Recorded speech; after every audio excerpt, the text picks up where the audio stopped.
जंगल के बीचों बीच पुरानी पीपल की छांव तले एक साधु ध्यान मग्न बैठा था। आसमान में हल्का अंधेरा और हवा में ठंडक थी। तभी वहां से गुजरती एक जवान लड़की धीरे धीरे उनके पास आकर रुकी। उसकी आंखों में घबराहट भी थी और जिज्ञासा भी।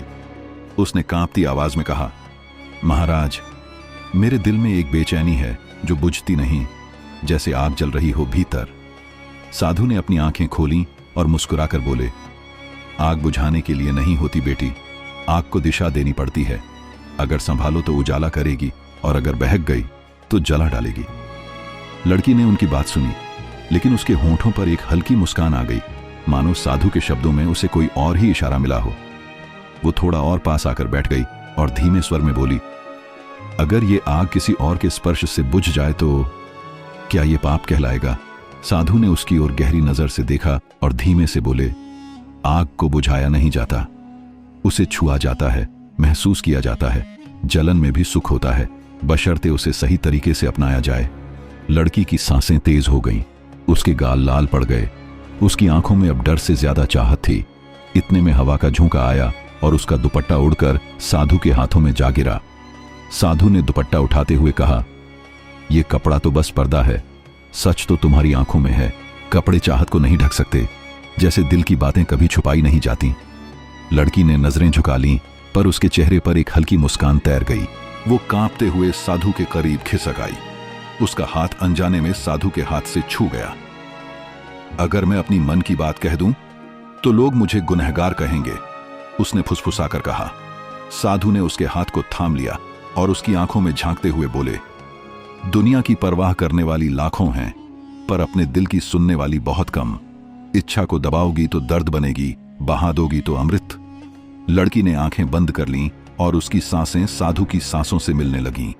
साधु धीरे से उसके और पास झुके और कान में फुसफुसाए, ये तेज धड़कनें, ये कांपते होंठ, ये दिल की बेकरारी है या जिस्म की प्यास? लड़की ने कांपती आवाज में उत्तर दिया, शायद दोनों। उसकी पलकों ने बंद होकर उस जवाब पर मुहर लगा दी। हवा और तेज बहने लगी, जैसे प्रकृति भी उस पल को महसूस कर रही हो। उस रात जंगल की खामोशी में सिर्फ सांसों की आवाज थी और दो चाहतों के बीच की दूरियां धीरे धीरे मिट रही थीं। किसी ने कुछ कहा नहीं, लेकिन हर शब्द उनकी आंखों और छुअन में समा गया। सुबह जब रोशनी फैली, लड़की नदी किनारे बैठी थी। उसके चेहरे पर अजीब सी शांति थी। वो मुस्कुराई और धीरे से बोली, कुछ बातें कहने से ज्यादा महसूस करने पर अच्छी लगती हैं, और जो महसूस हो जाए वो कभी मिटती नहीं। रात की खामोशी अब और गहरी हो चुकी थी। लड़की साधु के बिल्कुल करीब बैठ चुकी थी।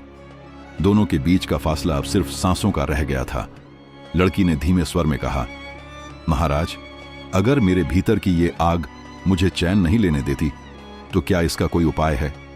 साधु ने मुस्कुराकर उसकी आंखों में झांका और बोले, उपाय तभी है जब तुम देने और लेने का अर्थ समझो। जो चाहत तुम भीतर दबा रही हो उसे बाहर आने दो। दिल की प्यास को सिर्फ पीकर बुझाया नहीं जाता, कभी कभी उसे बांटकर भी तृप्ति मिलती है। लड़की हल्का सा कांपी, उसकी उंगलियां साधु के हाथों में कसकर समा गईं। उसने धीमे से कहा, अगर मैं सब कुछ दे दूं तो बदले में मुझे क्या मिलेगा? उसकी आवाज में सवाल भी था और छुपी हुई तड़प भी। साधु ने उसके चेहरे को हल्के से अपनी ओर मोड़ते हुए कहा, देने वाला हमेशा खोता नहीं, कई बार जो देता है वही सबसे ज्यादा पाता है। तुम्हारी आंखों की नमी अगर मुझे मिले तो बदले में तुम्हें मेरे अनुभव की गर्माहट मिलेगी। तुम्हारी बेचैनी अगर मुझे सौंप दो तो बदले में तुम्हें शांति लौटेगी। तुम्हारा समर्पण अगर मुझे मिल जाए तो तुम्हें मेरी ताकत का सहारा मिलेगा। लड़की ने गहरी सांस ली और पास झुकते हुए बोली, तो फिर मैं अपनी प्यास तुम्हें देती हूँ, बदले में मुझे तृप्ति चाहिए। मैं अपनी बेचैनी तुम्हें देती हूँ, बदले में मुझे सुकून चाहिए।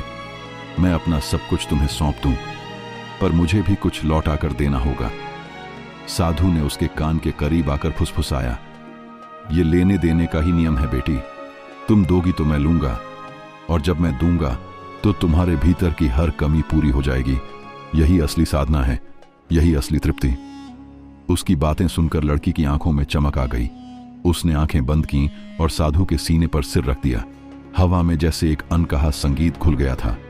अब न शब्द जरूरी थे न सवाल, सिर्फ देने और लेने का खेल था। जिसमें दोनों एक दूसरे में खोते जा रहे थे। सुबह की ठंडी हवा उसके भीगे बालों से खेल रही थी। नदी का पानी चमक रहा था और लड़की उसमें अपना प्रतिबिंब देख रही थी। उसकी आंखों में अब कोई उलझन नहीं थी, सिर्फ एक अजीब सी चमक थी। तभी पीछे से साधु की भारी आवाज आई, कल रात तुमने मुझे सब कुछ दे दिया, अब बताओ बदले में तुम्हें क्या चाहिए? लड़की ने धीमी मुस्कान के साथ मुड़कर देखा। उसकी आंखों में शरारत थी। महाराज, मैंने अपनी नींद, अपनी बेचैनी, अपनी धड़कनें सब आपको दे दी। बदले में अब मुझे आपकी ताकत चाहिए ताकि मैं हर हाल में टिक सकूं। साधु धीरे धीरे उसके करीब आए। ताकत? ताकत देने के लिए और भी लेना पड़ेगा। जो जितना देता है उतना ही पाता है। कल रात तुमने बहुत कुछ दिया, लेकिन अभी भी तुम्हारे भीतर की कुछ प्यास बाकी है। लड़की ने शर्म से आंखें झुका लीं और धीरे से बोली, तो लीजिए, मेरी सांसें भी ले लीजिए। बदले में मुझे आपकी सांसों की गर्मी चाहिए। साधु ने उसका चेहरा अपनी हथेली में थाम लिया। उनके होंठ उसके बहुत करीब थे। तुम्हारी सांसें ले लीं और बदले में अपनी हर सांस तुम्हारे नाम कर दी। अब से जो भी मैं लूंगा तुम्हें दूंगा। यही लेने देने का असली व्रत है। लड़की ने कांपते हुए कहा, अगर मैं अपने दिन आपको दे दूं तो बदले में क्या रातें आप मेरी कर देंगे?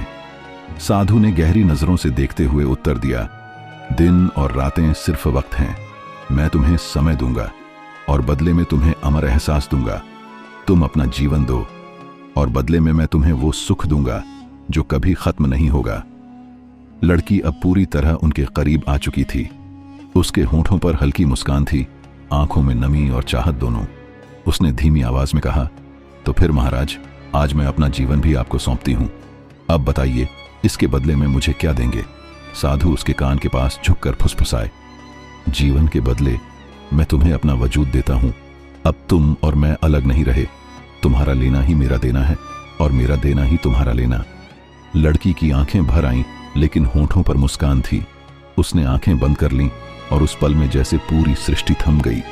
हवा, पानी, आसमान सब उस लेने देने के खेल के गवाह बन गए। वह पल जैसे किसी और ही दुनिया का था। साधु की आंखों में अब साधु का शांत सागर नहीं था। वहां कोई तूफान उमड़ रहा था, कोई ऐसा रहस्य जो शब्दों से परे था। लड़की ने महसूस किया कि साधु का चेहरा अब बदलने लगा है, जैसे किसी और का चेहरा धीरे धीरे उसकी आकृति से झांक रहा हो।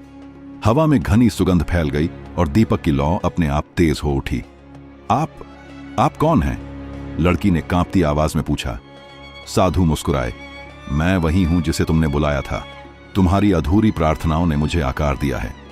लड़की की सांस अटक गई। मतलब आप कोई साधु नहीं हैं? साधु के होंठों पर हल्की मुस्कान आई। साधु, प्रेमी, देव या माया, नाम सबके अलग हैं, भाव एक ही है। तुमने जो चाहा था वो अब तुम्हारे सामने है। लड़की ने एक कदम पीछे लिया, पर उसके पांव जमीन से जैसे चिपक गए। तो अब क्या होगा? उसने पूछा। अब लेने देने का असली रूप शुरू होगा, उसने उत्तर दिया, क्योंकि जो दिया गया है वो सिर्फ शरीर से नहीं, आत्मा से था। अचानक आसमान में बादल गिरने लगे। नदी का पानी उफान पर आने लगा। साधु ने आंखें मूंद लीं और मंत्र सा कुछ बुदबुदाया। लड़की के माथे पर एक हल्की सी रोशनी फैल गई, जैसे कोई चिन्ह उभर आया हो। यह क्या है? उसने घबराकर पूछा। यह वो बंधन है, साधु ने कहा, जो तुझे हर जन्म में मेरे करीब रखेगा।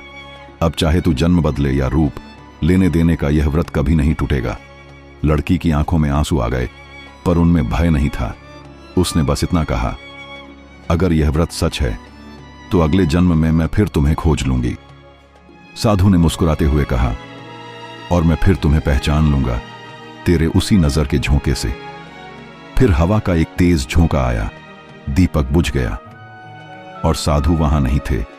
सिर्फ नदी की लहरों में उसकी परछाई बाकी रह गई, मुस्कुराती हुई जैसे किसी अधूरे वादे की गूंज। धूप अब नदी के जल पर फैल चुकी थी। रात का सारा रहस्य, सारा अंधेरा मानो अब उस चमकते पानी में घुल गया था। लड़की ने चारों ओर देखा। साधु अब वहां नहीं थे। बस हवा में वही सुगंध तैर रही थी, वही गर्मी जो उसके दिल में अब तक थी। उसने अपनी हथेली पर नजर डाली। जहां कल रात लाल निशान था, अब वहां हल्की सी सुनहरी चमक थी। उसने मुस्कुराकर आसमान की ओर देखा और धीरे से कहा, आप तो चले गए, लेकिन आपने जो दिया वो मुझ में रह गया। वो उठी नदी का जल अपने माथे पर लगाया और एक गहरी सांस ली। अब उसकी आंखों में वो उलझन नहीं थी जो कल थी। वो जान चुकी थी कि असली लेने देने का अर्थ शरीर या चाहत नहीं होता, बल्कि एक आत्मा से दूसरी आत्मा तक पहुंचने वाला भरोसा होता है। वो गांव की ओर चल पड़ी, पर अब उसकी चाल में आत्मविश्वास था, चेहरा शांत था। लोगों ने उसे देखा और कहा, तू तो पहले जैसी नहीं लग रही। वो बस मुस्कुरा दी, क्योंकि अब मैं जानती हूं, शक्ति मांगने से नहीं, देने से मिलती है। वो साधु अब कहीं नहीं थे, लेकिन हवा में उनकी आवाज गूंजती रही। जिस दिन इंसान देना सीख जाए, उस दिन वो खुद भगवान बन जाता है। लड़की ने आंखें बंद कर लीं और उसके होंठों पर एक शांति भरी मुस्कान थी। उसके भीतर अब न कोई प्यास थी, न कोई भय, बस संतुलन था। एक नई शुरुआत की रोशनी थी। यह कहानी हमें सिखाती है कि सच्चा संबंध लेने देने का नहीं, बल्कि समझ और विश्वास का होता है। जो हम दूसरों को देते हैं, चाहे वो प्रेम हो, शक्ति हो या शांति, वही किसी न किसी रूप में हमारे पास लौट कर आता है।